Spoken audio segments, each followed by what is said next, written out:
Ba'alawi ini, baik yang di Yaman, Tarim, Hadramaut, yang ada di Indonesia, ini keturunan Sayyidina Ubaidillah.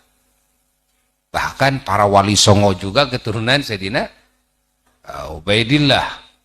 Ya, dianggap sekarang palsu, semua Habib-Habib palsu. Itu banyak itu yang terpengaruh itu. Bahkan kelas-kelas kiai yang terpengaruh. Ya, banyak itu. Ya, naudzubillah min dzalik. Ya, sampai apa namanya ya? Sok itu mendengarnya ya. Kalau kelas orang awam lah, itu kan enggak masalah. Tapi kalau kelas kiai ini kan sampai ta'awudz. Ya, ta'awudz. Naudzubillah min dzalik. Naudzubillah. Ini kan katanya menurut tesis ini. Ya, ya. Di zaman para habaib, di zaman dulu, di Hadramaut, nggak ada yang mengingkari. Ini kalau tidak menceritakan bukan berarti nggak ada. Ya. Yang jadi syoknya masalahnya begini.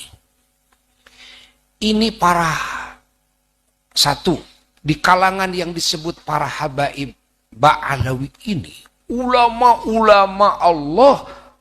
Ya, ingat, ulama-ulama Allah, ahli syariat, ahli Quran, ahli hadis, perawi Quran, perawi hadis yang terpercaya di muka bumi, pengarang kitab dan kitab-kitabnya diterima oleh para ulama, oleh umat Islam di muka bumi.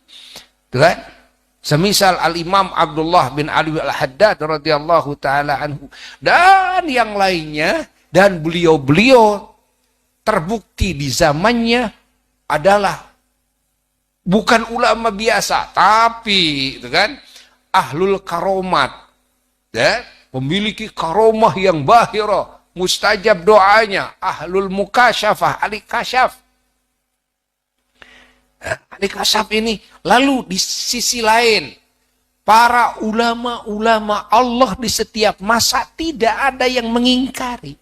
Bahkan pada menyebut Habib, pada menyebut Sayyid, itu para ulama-ulama Allah di zamannya. Bahkan ulama-ulama selain dari habaib juga, dari masyayikh, bukan ulama biasa, tapi ahlul karamat, ahli kasyaf. Bayangkan. Nggak ada yang mengingkari, nggak ada yang mengingkari ulama ahli kasyaf. Lah, kalau ini dibatalkan, sementara hukum mengaku ayah kepada yang bukan ayahnya adalah dosa besar. Ini dalam hadis.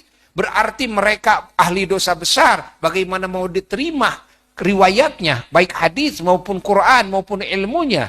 Sementara ulama semuanya menerimanya dan ulama semua mengakuinya, tidak ada seorang pun yang mengingkarinya. Lalu kalau dianggap itu salah atau dosa, berarti semua ulama yang percaya juga sama, semuanya ahlul batil, semuanya mempercayai kepada sesuatu yang disebut dosa besar itu di setiap masa. Dan itu ternyata para ulama adalah sanad-sanad keilmuan semua umat Islam di muka bumi, hatta di Indonesia. Jadi kalau begitu, agama kamu dari mana?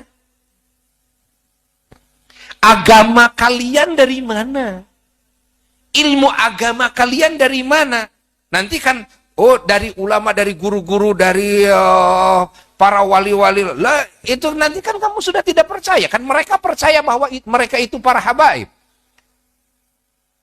Kan kamu tahu kalau habaib ini ngaku-ngaku saya turunan Nabi. Berarti dia menisbatkan nasabnya kepada yang bukan nasabnya. Itu kan dosa besar.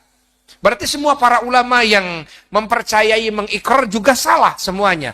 Lalu kalau ahli maksiat semua rame-rame tukang dosa semua, berarti tidak ada yang bisa diterima dong riwayatnya. Kalau tidak diterima, lalu kamu bagaimana agama kamu?